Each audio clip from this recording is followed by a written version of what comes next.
The cabin lights flickered as boarding stalled, and Maya Johnson felt every eye slide toward her like heat.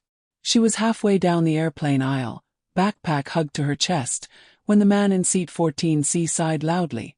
Too loudly, then stood up. "You people always hold things up," he said, voice sharp enough to slice through the low murmur of passengers. Maya froze. The smell of recycled air, the soft chime of overhead bins, the impatience buzzing around her. Everything pressed in. She was used to crowds, cameras, silence before a match. But this was different. This was naked, public, and deliberate. "I'm just finding my seat," she said, keeping her voice even, the way her coach had taught her when nerves threatened to shake her hands. The man laughed, short and ugly. "Sure you are. Economy's back there. Or did you sneak up here hoping no one would notice?" A flight attendant hesitated nearby, eyes darting, saying nothing. Maya felt something old rise in her chest, anger braided with exhaustion. She thought of the medal tucked deep in her bag, the weight of it familiar, grounding. She thought of the years of being underestimated, talked over, dismissed before she ever opened her mouth. Around them, phones lifted. Someone whispered, "This is getting uncomfortable." The man leaned closer, lowering his voice as if sharing a secret meant only for her. "Know your place." The words landed like a slap. Maya's fingers tightened around her boarding pass. Seat 14A. First class. The flight attendant finally stepped forward and asked Maya to step aside. As she moved, heart pounding, an airport announcement crackled overhead, cutting through the tension. "Maya Johnson, please identify yourself." Every head turned, and the man in 14C slowly began to smile, right before the smile drained from his face. Maya Johnson stopped in the aisle because the man's voice made it impossible not to. "You're blocking everyone," he said, loud, impatient, already irritated in the way people got when they assumed they were right. "Can you move?" "I'm trying to," Maya replied, eyes scanning the seat numbers above her head. Her boarding pass felt thin between her fingers. Seat 14A. Window. First class. She knew it by heart. The man stood halfway out of his seat, tall, broad, his expression tight with offense. "This section's full," he said. "Your seat's probably in the back." A few passengers shifted. Someone coughed. The line behind Maya pressed closer. "My seat is right here," she said, pointing. He laughed, shaking his head. "Come on. Don't play dumb." Maya felt the familiar heat crawl up her neck. She hated that feeling. Not fear, not exactly, but the awareness that she was being watched, judged, measured against something she hadn't agreed to. She adjusted the strap of her backpack, suddenly conscious of how small she must look standing there. "I'm not playing," she said quietly. The man's smile thinned. "Look, I fly every week. I know how this works." A flight attendant approached, her smile professional but strained. "Is there a problem here?" "Yes," the man said immediately. "She's in the wrong section. We're all waiting because she doesn't know where she belongs." The words landed heavy. "Belongs." Maya opened her mouth, then closed it. She could feel her heart beating too fast, the way it did right before a match when the room went silent and everyone expected brilliance from her. This wasn't that. This was messy, public. "I have a first-class ticket," Maya said, holding out her boarding pass. The attendant glanced at it, too quickly, then back at the man. "Sir, if you could just give us a moment." He scoffed. "You don't have to humor this." Maya's hands trembled. She folded the pass back up, not wanting it taken, not wanting it questioned. Around them, people pretended to scroll, to stare out windows, to be anywhere else. "I'm not causing trouble," Maya said. "I just want to sit down." The man leaned closer, lowering his voice. "Then stop pretending." The attendant cleared her throat. "Miss, why don't you step aside for a moment while we sort this out?" Maya looked at her. Really looked. The attendant's eyes slid away. Something inside Maya tightened. She stepped into the galley, out of the aisle, out of the way. The line moved again. Relief rippled through the cabin. Thank you, the man said, already sitting back down. Maya stood there, alone, the hum of the plane loud in her ears. She thought of the early mornings, the endless tournaments, the commentators who always sounded surprised when she won. She thought of how often she'd been asked to prove herself before being believed. Her phone buzzed. A text from her coach. Boarding yet? Remember, head clear, shoulders loose. The attendant returned, her smile fixed. We just need to double-check something. Maya nodded. She didn't trust her voice. Overhead, the intercom crackled to life. Ladies and gentlemen, the captain began, then paused. We have a brief announcement before departure. The cabin quieted. Maya Johnson, if you are on board, please identify yourself to a flight attendant. Maya felt the blood rush to her ears. The attendant's eyes widened. The man in 14C turned around, frowning. Maya lifted her hand. I'm Maya. The silence that followed was sharp, expectant, and unfinished. The hotel lobby smelled faintly of disinfectant and brewed coffee, a combination Maya had come to associate with tournaments, airports, and airports masquerading as tournaments. She dragged her suitcase across the polished floor, phone in hand, scrolling through news clips and social media posts about the flight incident. Faces, comments, hashtags, some supportive, others cruel, flashed across her screen like lightning. Her mother's voice buzzed through the phone speaker. Maya, are you seeing this? People are calling him out, but it's a storm. Be careful. I see it, Maya said, not looking up. Her fingers paused on a tweet that showed the man, 14C, with his mouth open mid-complaint, overlay text reading. World champion confronted passenger on plane. The words weren't wrong, but the framing twisted the story. The focus was still on him. You okay? Her mother asked. Maya exhaled. Yeah, just tired. It's exhausting that this keeps happening. Everywhere I go, someone thinks they get to tell me who I am. Her mother was silent for a moment. I know, baby. But look at you. They may try, but they can't erase who you are. Maya hung up and leaned back in the lobby chair, reflecting. She had faced this before. The hotel clerk in Chicago, asking if she was sure she'd booked the suite. The judge at the local tournament, surprised when she placed first. Teachers, referees, reporters. So many moments when her talent had been questioned before her performance even began. She could see the pattern now, threads weaving through every encounter. Doubt, dismissal, surprise, condescension. Always with her, always coded, always systemic. Her coach, Michael, arrived moments later, briefcase in hand, expression both proud and concerned. Maya, he said, you handled the flight well. That's all anyone can ask. But the coverage, it's going viral. We need to strategize. I don't want to strategize, she said, voice low. I just want to sleep. Understandable, he said, lowering himself into the chair across from her. But sleep won't protect you from the fallout. You have to be deliberate. You can't let them rewrite the story. Maya ran a hand through her hair. It feels like I've been fighting this my whole life. Just, for one moment, I want to exist without proving something. Michael nodded. I get it. But sometimes existing means showing them you're unshakable. You've done it in chess your entire life. This is just a different kind of board. A bell chimed at the front desk, and Maya looked up to see the concierge directing a delivery of flowers. Cards attached read, "We stand with you." The gesture was small, but in that moment, it felt monumental. Even strangers recognized the injustice. Michael tapped his laptop. I've compiled the clips. The news reports, the videos, the interviews, they're out there. But we can control the narrative if we move now. You want to speak or stay quiet? Maya stared at the screen, scrolling through the various comment sections. Some voices were loud and clear. He's a racist. She did nothing wrong. Others were dismissive, blaming her for confrontation, mocking her composure. She recognized a pattern in the voices too. The ones defending her were measured, careful. The ones attacking her were loud, often anonymous, emboldened by invisibility. I want to speak, she said finally, firm.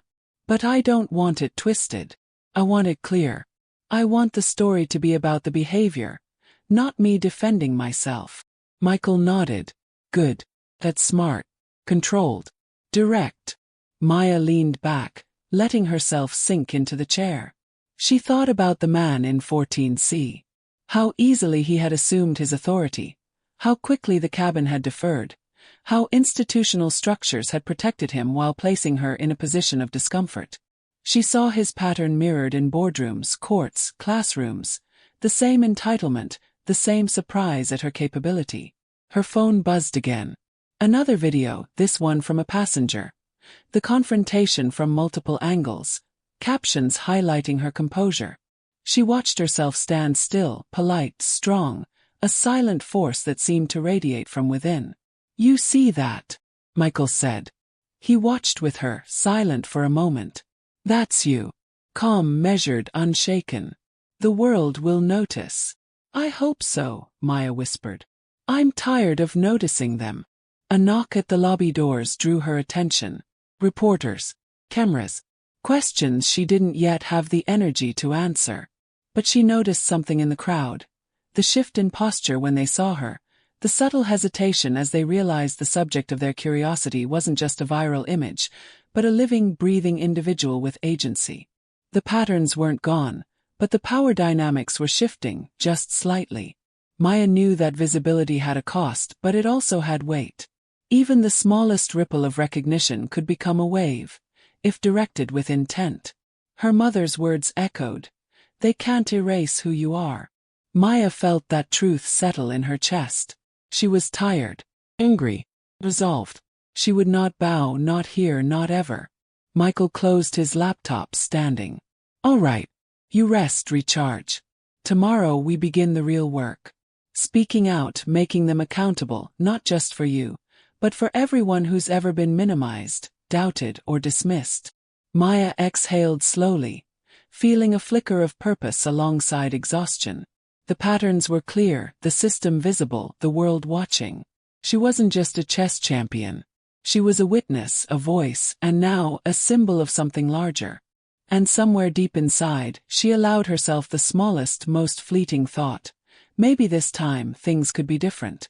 The lights of the exhibition hall were harsh, bright, almost clinical. Cameras perched on tripods like sentinels. Microphones dangling like invisible spiders ready to catch every word. Maya sat at the chessboard, fingers brushing the polished pieces, the same sensation she felt before every match. Anticipation mixed with the precision of discipline. But today the air was heavier. Her name was everywhere, attached to hashtags and clips, to outrage and debate.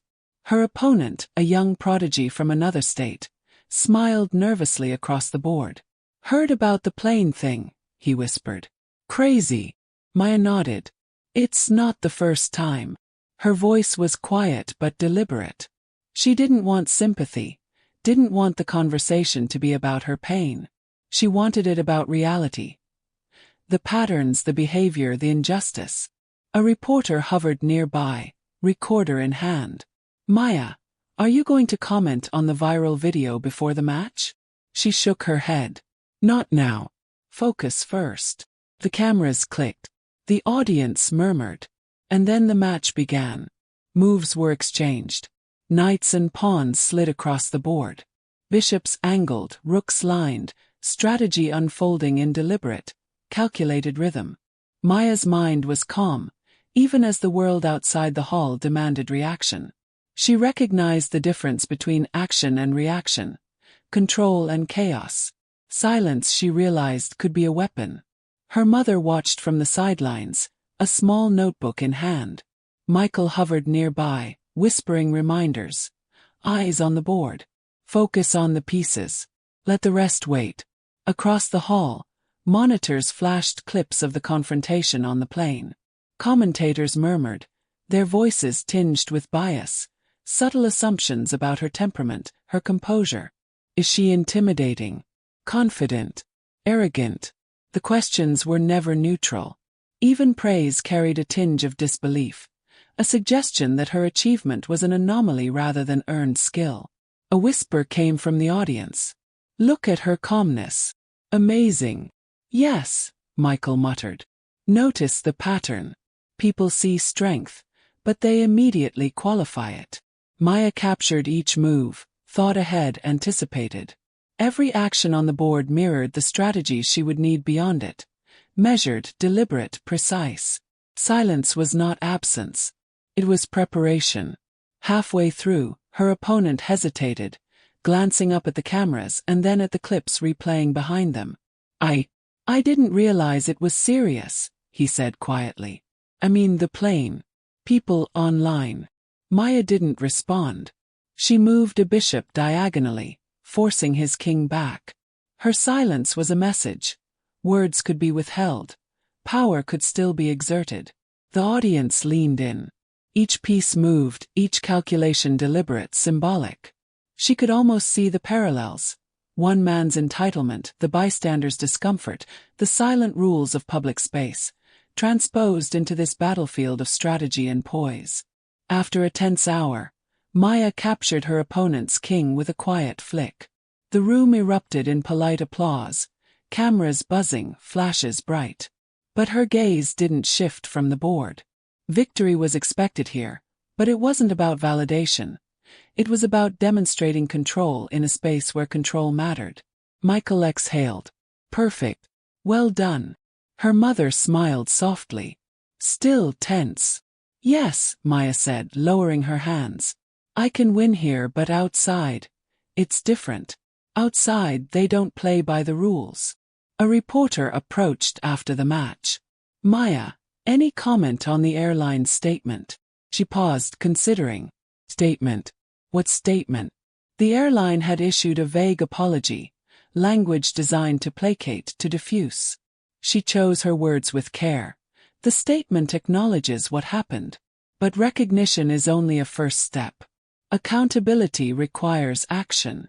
The reporter hesitated, scribbling. And what about your opponent? The passenger. Maya's eyes narrowed. Some people face consequences quietly, others publicly. The important thing is that behavior isn't ignored. That patterns aren't allowed to continue. Cameras recorded her measured tone. Social media would dissect it, twist it, replay it, but she didn't flinch. Her silence during the match had been her strength.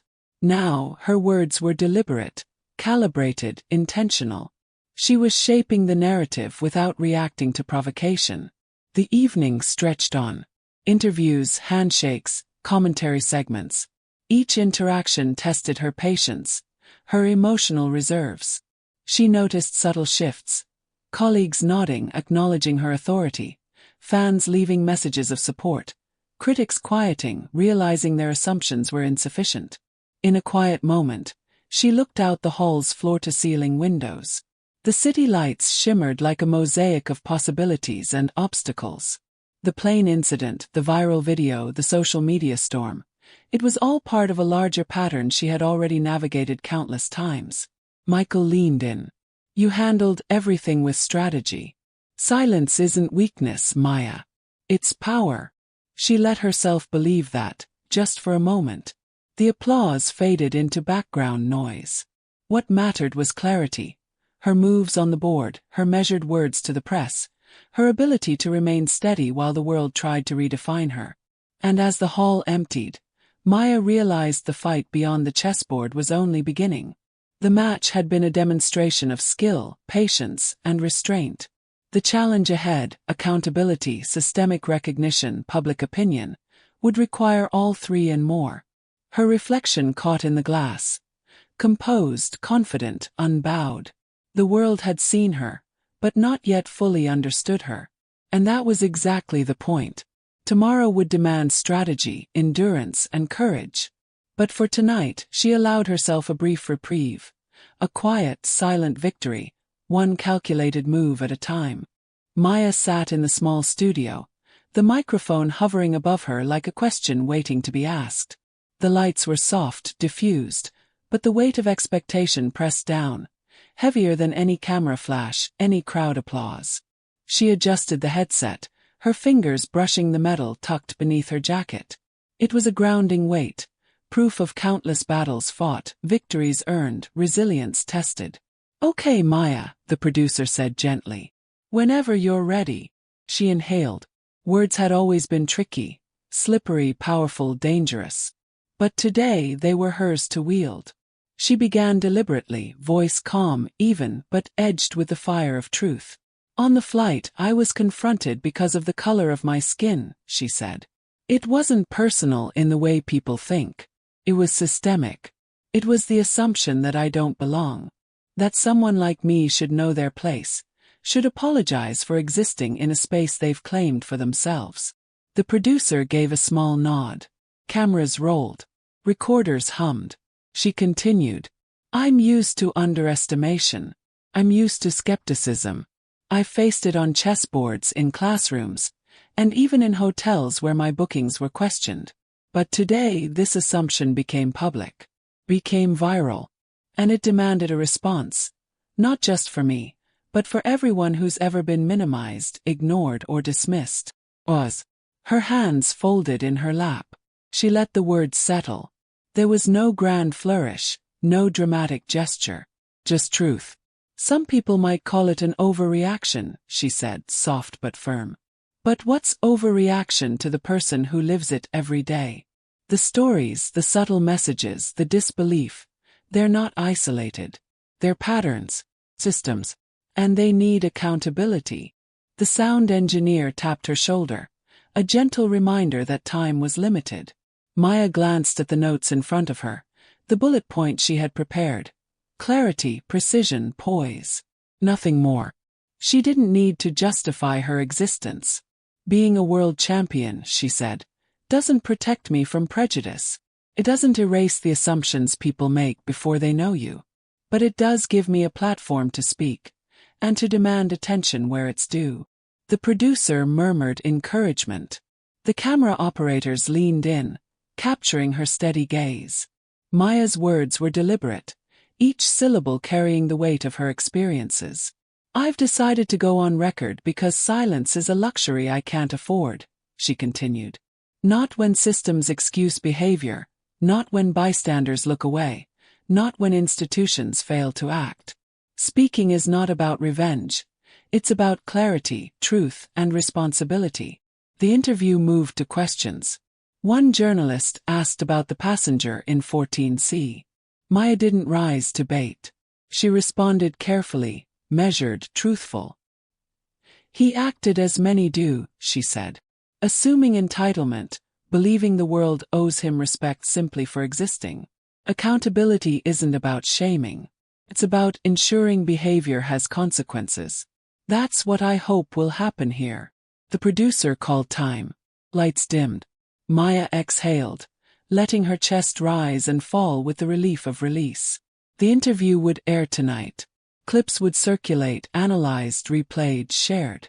She knew the backlash was inevitable. Trolls, threats, misrepresentation, but she also knew the power of controlled narrative.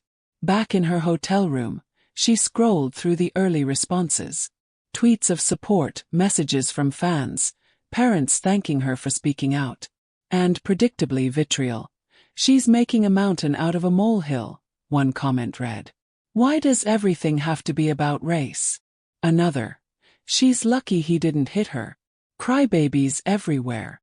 Maya's jaw tightened. She wanted to reply, to strike back, but Michael's words echoed in her mind. Measured. Deliberate. Control your reaction. She scrolled past, breathing steadily, refusing to give them power. Her mother called again. Maya, the coverage. Growing. People are listening. I know, Maya said, voice quieter now, more reflective. And they'll keep talking. Some will defend him, some will try to twist my words. But that's not my responsibility. My responsibility is to speak truthfully, without distortion, without fear. Michael appeared in the doorway, carrying her laptop. I've compiled legal counsel options. Statements. A few opportunities to engage carefully. You're visible now. That comes with risk, but also leverage. Maya nodded. She understood the stakes. Visibility was double-edged. Protection and exposure, opportunity and danger. She had learned to navigate both.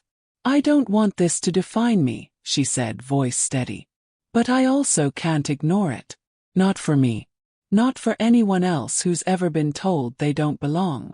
Michael smiled faintly, pride flickering behind concern. Then you're ready. The platform is yours. Use it carefully. Speak deliberately. And remember, what's measured is lasting. Maya closed her eyes briefly, feeling the tension in her shoulders ease. This was her fight, and she had chosen to take it deliberately, strategically, without letting anger dictate her words. She had faced ridicule before, doubt, disbelief, but now she was intentionally channeling every instance into something purposeful.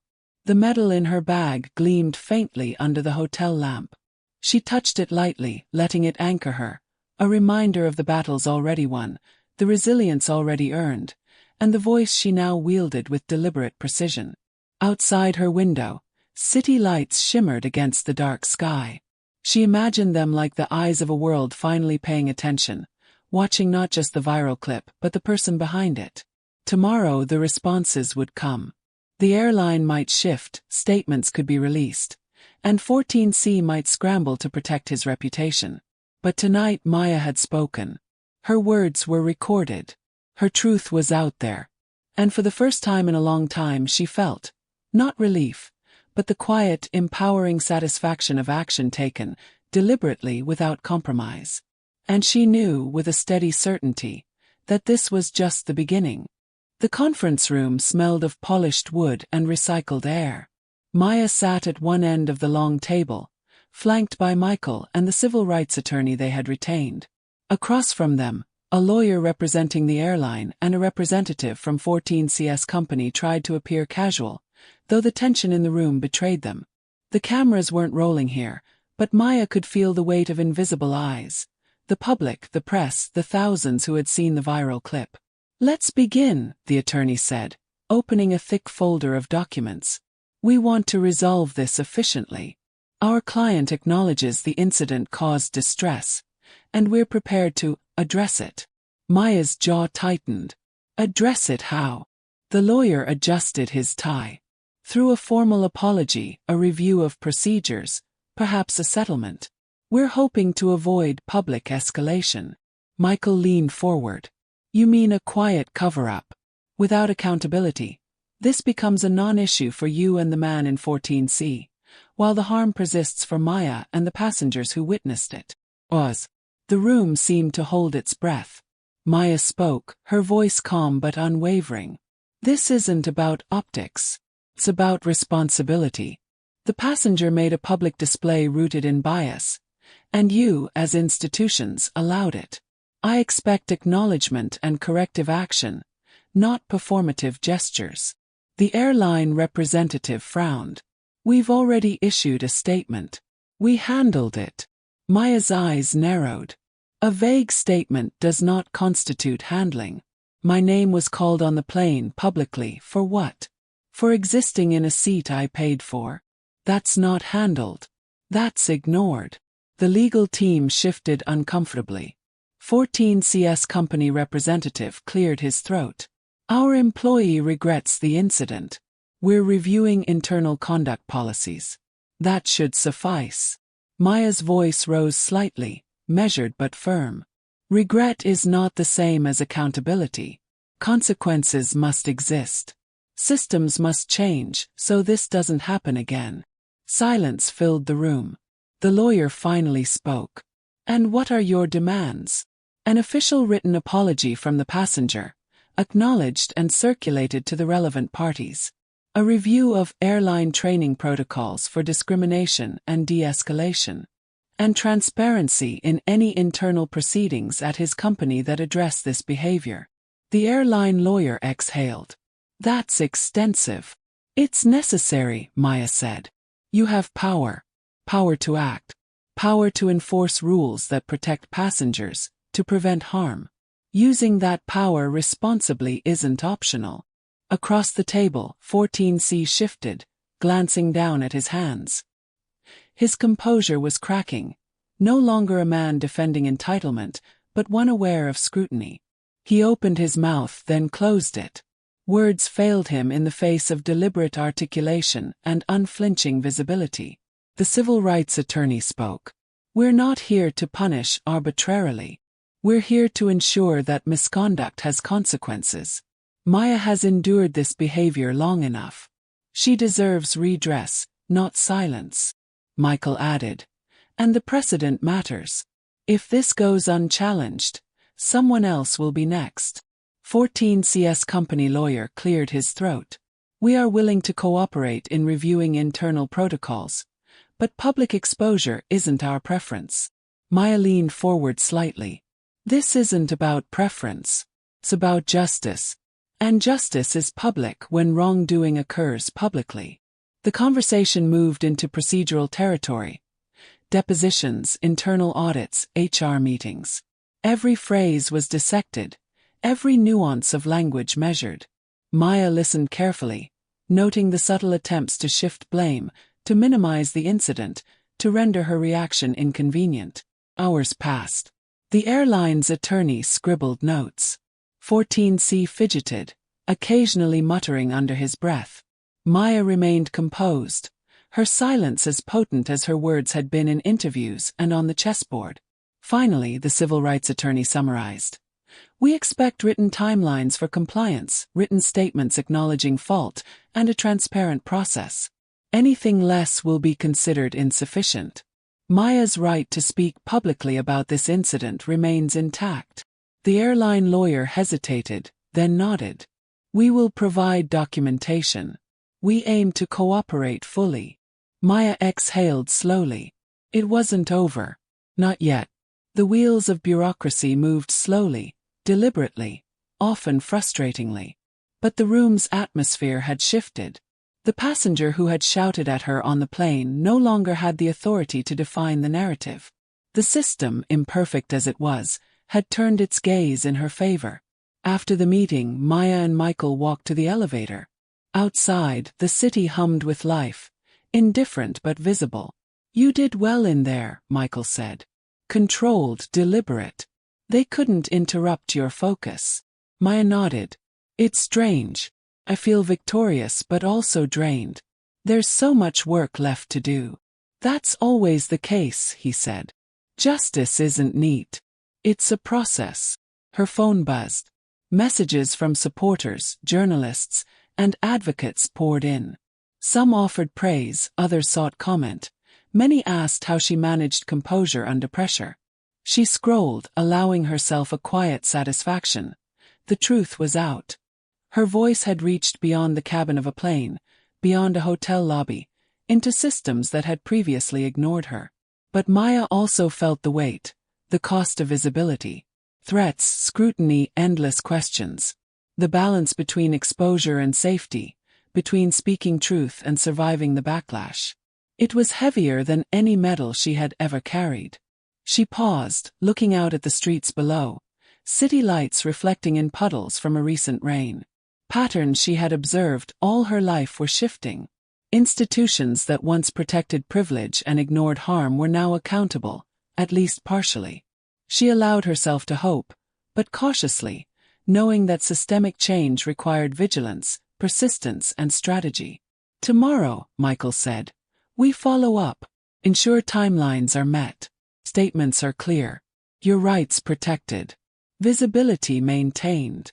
Maya's fingers brushed the metal again, the tangible proof of victory earned with strategy, patience, and resilience. The fight had moved beyond the plane, beyond social media, beyond viral videos. It was now in the systems, the processes, the formal mechanisms of accountability. She nodded, feeling a quiet sense of resolve. She would see this through. Not for revenge. Not for spectacle. For fairness, for precedent, for the countless people whose voices had been ignored. The night settled around the city, and for the first time in days, Maya felt a flicker of controlled relief. The system was responding, imperfectly but undeniably. And she, who had been challenged, dismissed, and underestimated her whole life, was finally being heard. The courtroom smelled of polished wood and tension. Maya sat with her mother and Michael, the civil rights attorney beside them. Cameras crowded the public gallery, Reporters jostling for angles. Outside, news vans lined the street. Inside, the air was thick, heavy with anticipation. The man from seat 14C sat across from her, flanked by corporate lawyers and a personal attorney. His posture was rigid, a mask of defiance layered over anxiety. Every so often, he glanced at the cameras, the reporters, the live stream, the courtroom's eye. For the first time, he felt the weight of accountability pressing down, visible and undeniable.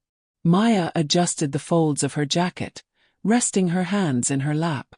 She had spent years in tournaments cultivating patience, control, and foresight. Today, that discipline extended beyond the chessboard. She wasn't here to humiliate. She was here to make truth visible. The proceedings began. Depositions were read aloud. Witnesses recounted the flight, the confrontation, and the surrounding context. Other passengers, flight attendants, the airline staff who had hesitated. 14CS lawyers attempted to paint him as overworked, stressed, misunderstood. Every attempt was met with careful rebuttal from Maya's team. Evidence, statements, social media documentation, all arranged to highlight pattern, intent, and consequence. The judge listened attentively. Occasionally, she tapped a pen, signaling precision and scrutiny. "Mr. Callahan," she said finally, addressing 14C by name, "your behavior violated multiple protocols and caused tangible harm to the plaintiff. How do you respond?" He shifted uncomfortably. "Your Honor, I didn't mean to." Maya's gaze met his. No malice, no gloating, only clarity. The courtroom felt smaller in that moment, as if the space itself recognized the shift in power. He had assumed he could dominate, humiliate, and walk away untouched. Now, every gesture he made was measured, second-guessed, constrained by consequences. The judge nodded toward the airline representative and 14CS company. These institutions are also responsible for training and oversight. Their lack of immediate intervention reflects systemic gaps that must be addressed. Maya exhaled quietly, letting the acknowledgement settle. She had witnessed patterns, but now the system recognized them. This wasn't performative. This wasn't superficial. This was institutional accountability. A settlement was proposed. Public acknowledgement of wrongdoing, mandatory diversity and sensitivity training, and a formal apology issued directly to Maya, the airline staff, and the passengers affected. 14CS reputation would suffer, socially and professionally. Public exposure had ensured that. "Agreed," Maya said simply. Her voice was calm. She didn't celebrate. She didn't gloat. She noted the victory but also the cost, the emotional toll, the trauma, the years of microaggressions she had endured. Outside the courtroom, reporters shouted questions, cameras flashing, eager to capture her statement. Maya stepped forward, taking a deep breath. "This isn't about revenge," she said, voice clear and resonant. "It's about accountability. Patterns of bias and discrimination exist everywhere. In airports, classrooms, workplaces. Silence allows them to continue. Speaking truth isn't about winning. It's about ensuring behavior has consequences." Flashbulbs popped. She paused, letting the words sink in. No one should be judged before being known.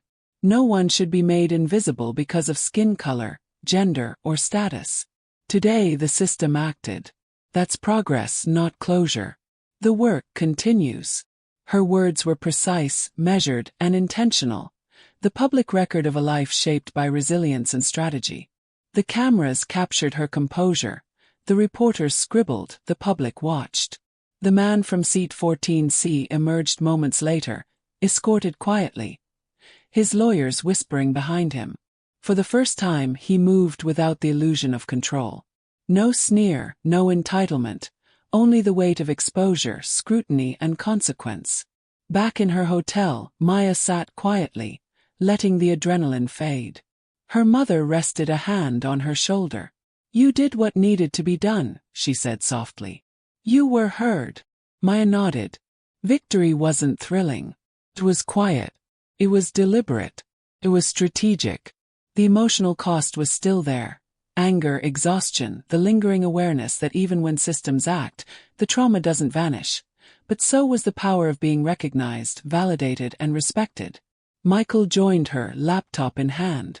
The coverage will continue. Social media, interviews, editorials. They'll dissect every word. But you controlled the narrative. I know, she said. And I'll keep controlling it. Not for attention, not for applause, but because truth matters. The medal she had carried through tournaments and humiliation sat beside her. She touched it lightly, remembering the first time she had won, the countless times she had been underestimated, ignored, or doubted. It was more than a symbol of achievement. It was proof of endurance, strategy, and unwavering focus under pressure. Maya allowed herself a small smile. Not one of triumph, not of arrogance, but of quiet acknowledgement. She had faced insult, dismissal, and systemic bias. She had observed, adapted, and responded with clarity. And now she had moved the system itself. Outside, city lights shimmered in the evening haze. Somewhere people were watching, learning, reflecting. And Maya knew this was only part of the journey. Change wasn't instantaneous. Justice was rarely clean or easy. But today it was tangible. Today it was visible. She rose, walking toward the window. For years, she had been underestimated, her abilities questioned, her presence challenged. Now she was seen. Now the consequences for wrongdoing were real. Now the patterns that had haunted her life were disrupted. And in that moment, Maya understood something fundamental. Victories weren't always loud. They weren't always celebrated with applause or confetti. Sometimes they were quiet, precise, deliberate. Checkmate. Maya sat at the airport gate, her backpack beside her, medal tucked safely beneath the flap. The city outside was dark. A lattice of streetlights reflected on wet pavement, the hum of late-night traffic underscoring her thoughts. It had been a week since the courtroom decision, since the settlement, the apologies, and the formal acknowledgement of wrongdoing. The public had watched, commented, analyzed. But the emotional residue lingered, heavy and persistent. Her mother was beside her, eyes tired but proud. Michael leaned against the wall, scrolling quietly through emails and updates, ensuring deadlines and documentation were being met. The victory was official, public, undeniable. But that didn't make it simple. You've changed the system, Maya, her mother said softly. For yourself and for everyone else. I know, Maya replied. But it still feels like the fight isn't over. Visibility comes with a price. She glanced at her reflection in the glass wall, the lights casting shadows on her face. She saw the resilience there, yes, but also the fatigue, the tension that didn't vanish overnight. Trauma didn't dissolve with a settlement or applause. Michael nodded. It's real work, Maya. Speaking out, taking the system on, ensuring accountability. It takes more than a court victory. But you've proven something critical. Your voice matters. Your presence matters. A small group of young players gathered nearby, recognizing her from the news and the exhibition. Their eyes were wide, curious, respectful. Maya smiled faintly, quietly moved. These were the people who might learn from her example, who might see strength and strategy, resilience and poise in action. She felt a spark of purpose stir, something beyond herself. Can I ask you a question? One boy whispered, holding a notebook. Of course, Maya said. How did you stay calm? Maya considered the question carefully. Calm wasn't absence of emotion. It was deliberate. Control wasn't ignoring fear. It was channeling it into strategy. She knelt slightly to meet his gaze. I focused on what I could control, she said softly. I watched patterns, thought ahead, and chose my moves carefully. Words, actions, silence, they're all tools. You have to decide how to use them. That's what keeps you steady. The boy nodded, eyes bright. Another child nearby whispered a thank you. Maya felt a warmth, fleeting but real, the kind that reminded her why speaking out mattered, why visibility, however exhausting, was essential. Her phone buzzed. Another news alert. Another article analyzing the settlement. She scrolled briefly, noting headlines. Champion forces accountability. Passenger faces consequences for discrimination. System finally responds. She allowed herself a small exhale. The words were correct, but the real measure wasn't in headlines. It was in action, in change, in the precedent she had set. Boarding was called. Maya stood, adjusting her bag. She felt the familiar surge of anticipation. The motion, the movement, the chance to leave one space and enter another. Yet this flight felt different. She no longer moved quietly to avoid confrontation. She moved with awareness, readiness, and quiet authority. On the plane, she chose her seat carefully. Not because she had to defend it, not because she expected trouble, but because she understood the significance of presence. She sat, adjusting her backpack on the floor, letting the weight of the metal rest against her leg. She didn't need validation from anyone else. She knew her worth. She had always known it. The man seated nearby gave her a passing glance, nothing more. No judgment. No entitlement. Just another passenger. And for the first time in a long time, Maya could simply exist without performance, without proving herself, though she knew that in other spaces, others might still need to see proof. That was outside her control, and that was fine. She leaned back, eyes closed briefly, listening to the soft hum of the engines. She thought of the lessons she had learned. Patterns mattered, silence could be strategic, words were powerful, accountability was earned, resilience was cultivated. She had been tested, challenged, scrutinized, and yet she had navigated it with precision and courage. When she opened her eyes, the sun was just beginning to edge the horizon. The world outside the plane's window was waking slowly. It looked ordinary, calm, unassuming, but Maya knew better. Ordinary spaces could hold extraordinary challenges, and ordinary moments could carry deep lessons about justice, visibility, and truth. She touched the metal again, feeling the cool metal beneath her fingers. It was more than a symbol of victory in tournaments. It was a symbol of endurance, of integrity, of seeing clearly and acting deliberately in the face of bias and adversity. Her mother reached over, squeezing her hand. "You've been through so much." "I know," Maya said. "And I'll keep going. For me, and for those who can't yet speak. For those who will follow." The plane lifted, rising above the city, the patterns of streets and buildings shrinking below. Maya felt a sense of quiet resolution settle in her chest. She knew that battles against systemic bias would never be completely finished. That vigilance, courage, and voice would always be required. But she also knew she had contributed something lasting. Precedent, awareness, and proof that one person could insist on accountability and truth. The clouds passed beneath her, light spilling across the horizon, painting the cabin in warm gold. She exhaled slowly. There would be other flights, other encounters, other moments of bias, challenge, or misjudgment. But Maya had survived, responded, and grown stronger with each one. And as the plane continued toward its destination, she allowed herself a fleeting private acknowledgement.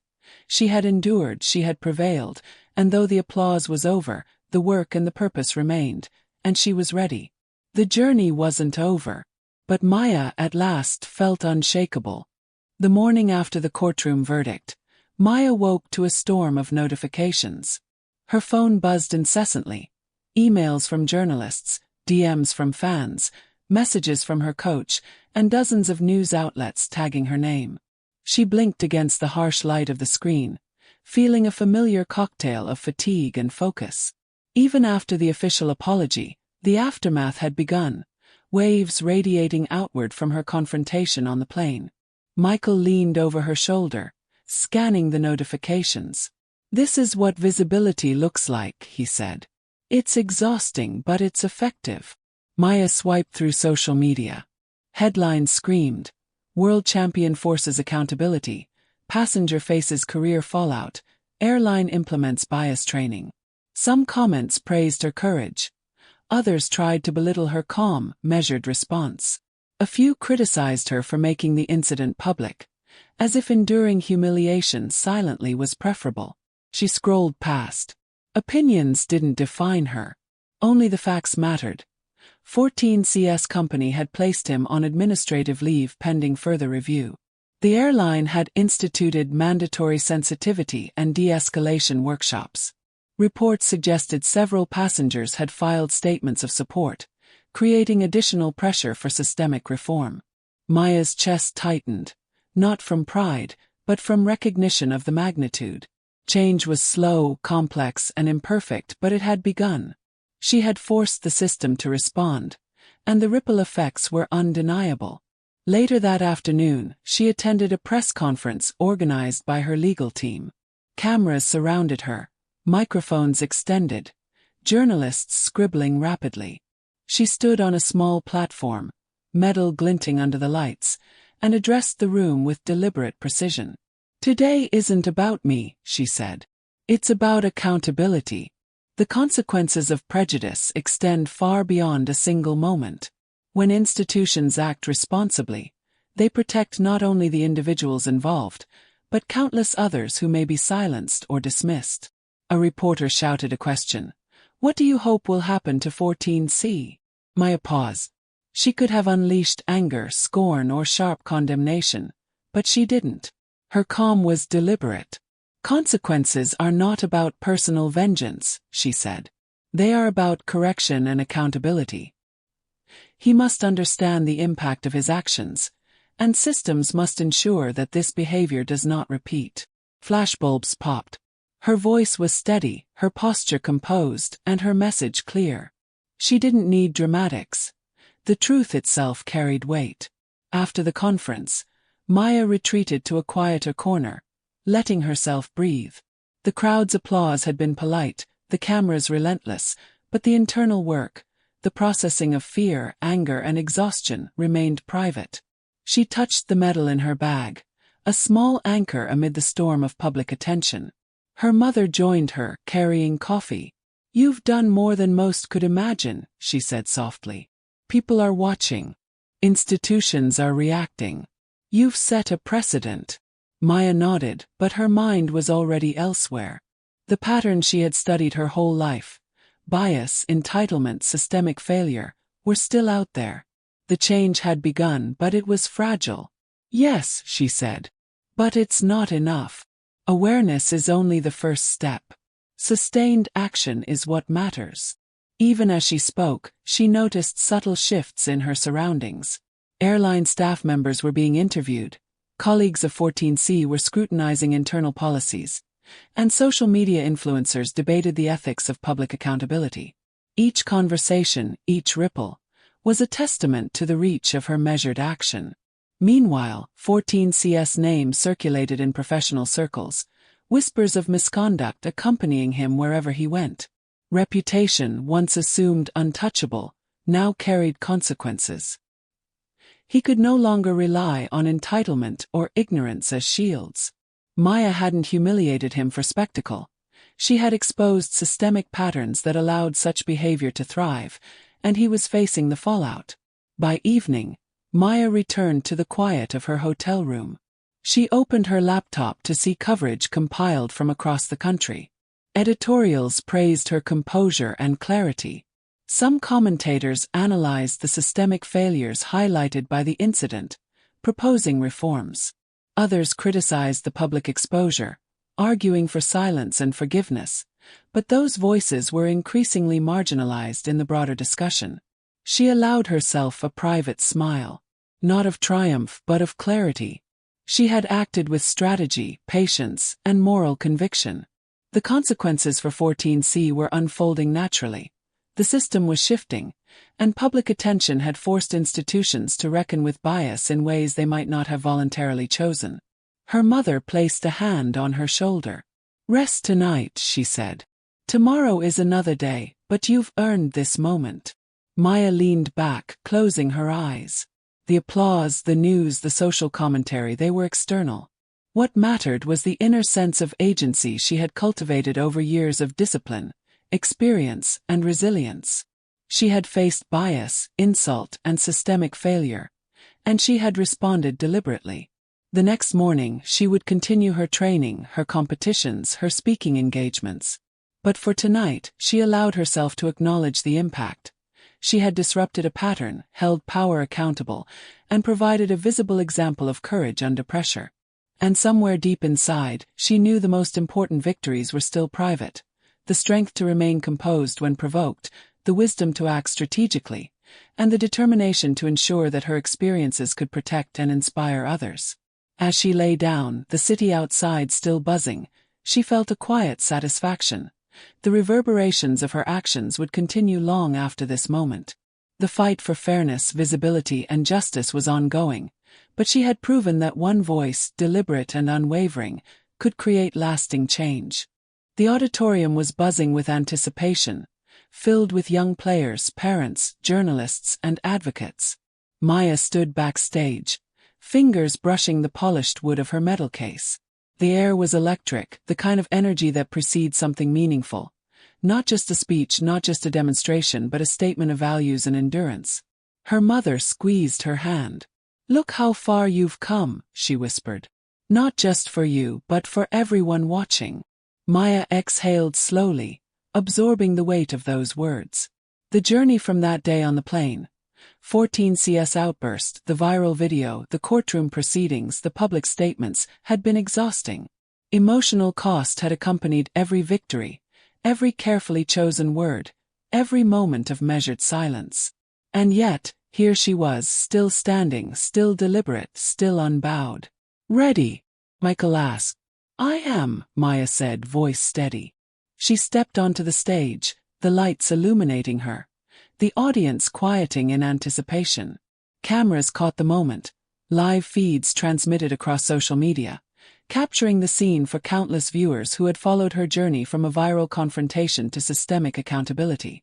She began speaking, each word deliberate, each pause intentional. "This isn't about me. It's about the countless individuals who have been dismissed, minimized, or made invisible because of bias. It's about holding systems accountable, recognizing patterns, and ensuring that prejudice carries consequences." She watched faces in the audience, young players absorbing her words, adults nodding in agreement, reporters scribbling furiously. Her voice didn't waver. We often believe that silence is safe, that endurance alone is enough. But silence can also be complicity. Speaking truthfully, acting deliberately, holding power accountable, these are the steps toward real change. A hand went up in the audience. A young girl asked, "How do you stay strong when people doubt you?" Maya smiled faintly, recognizing herself in that question years ago. "Strength isn't the absence of fear or anger," she said. "It's the ability to act despite them. It's patience, strategy, clarity, and resilience. And it's also the courage to speak when necessary and to choose silence when it serves a greater purpose." Her words hung in the room like deliberate notes of a composition, calculated, resonant, and unforgettable. Later, reporters pressed her with questions about 14C, the airline, and the systemic reforms. Maya responded with clarity and precision, refusing to be drawn into emotion-driven soundbites. "Accountability isn't about punishment for spectacle," she said. "It's about ensuring that systems work to protect everyone, that patterns of bias are disrupted, and that behavior has consequences." Backstage, Michael handed her a note. It was from one of the airline executives. Formal acknowledgement of completed sensitivity training and public disclosure of the apology. 14C had been reassigned, facing reputational consequences, and internal reviews were ongoing. The victory was tangible, concrete, undeniable. Maya allowed herself a quiet smile. Not triumphant, not arrogant, but grounded. Her actions had real-world effects. Her deliberate voice had created consequences for the aggressor while instilling awareness in institutions and the public alike. Later that evening, alone in her hotel room, Maya reviewed the week's events. She thought of 14C, no longer untouchable, his entitlement challenged, his pattern exposed. She thought of the airline, the system, and the ripple of accountability she had set in motion. And she thought of the countless people who had witnessed the journey and might now recognize their own agency in confronting injustice. Her mother entered quietly. "You've created a legacy," she said softly. "Not just as a champion, but as someone who made the world pause, reflect, and respond. Maya nodded, feeling the truth in her words. The medal on her desk reflected the light softly, a symbol not only of tournaments won, but of resilience, strategy, and moral courage. She traced its edges with her fingers, a tactile reminder of every step she had taken. The plane, the viral video, the courtroom, the press conferences, the interviews. Every move had been deliberate, every action intentional. The city lights outside her window shimmered against the dark sky. For the first time, she felt a quiet sense of closure. Not because the world was perfect, not because systemic bias had been eradicated, but because she had acted with integrity and courage, leaving an indelible mark. Maya lay back on her bed, thoughts settling. She understood now that legacy wasn't measured in medals or headlines. It was measured in impact, in the reverberations of deliberate action, in the courage to challenge entitlement, bias, and systemic failure. She had faced injustice directly, responded with strategy, and ensured that consequences were real and visible. Her mother's hand rested on her shoulder. "Sleep now," she said. "Tomorrow the world continues, but what you've done remains." Maya closed her eyes, feeling both exhaustion and resolve. The journey had demanded everything: calm under pressure, courage under scrutiny, and persistence against disbelief. And she had delivered. The abuser had been held accountable, the system had responded, and the message was clear: injustice would no longer go unchecked. In that quiet moment, Maya allowed herself the smallest, most profound acknowledgement. The fight for fairness, visibility, and truth was ongoing, but she had set the tone, the precedent, and the standard. And as the city hummed below, she finally felt the weight of her journey transform into something enduring. A legacy of resilience, moral clarity, and deliberate courage, one that would inspire others long after the applause faded. Maya smiled faintly in the darkness. The world had watched, the system had shifted, and she had survived, endured, and prevailed. And that, she knew, was the beginning of something far larger than herself.